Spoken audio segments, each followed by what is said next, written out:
So let's think about the end, right? Because the end is in sight, and try as you might, you can't turn back from the old school unlimited or sunset riveting patchwork of life as it rushes past your eyes. So don't forget the images, the undulating symmetry, the catastrophic syzygy that comes from being there till the end.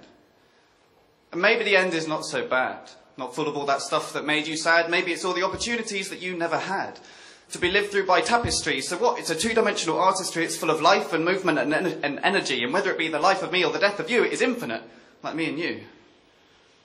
Maybe the end is light bulbs, or 1,000 Roman candles and Eureka in a dead night of the South Pole.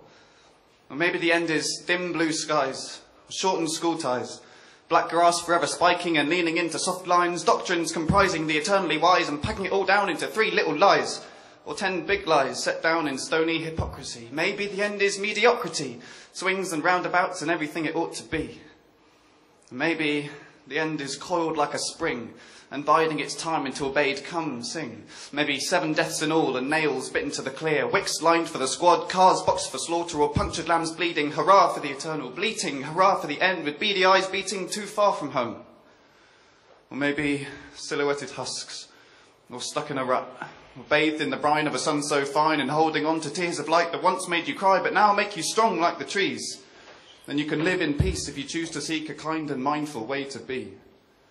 Maybe turbulence, maybe extravagance, maybe champagne on silver and no need for the ambulance because you're almost there with bubbles galore and there's ecstasy all over the floor and all your morbid memories are replaced with exotic delicacies. You're Superman or Peter Pan or whatever people say you are, that's what you're not. And you're bursting through these eyeball phases and racing through countless powdery places, and what's at the end but your own sins and graces?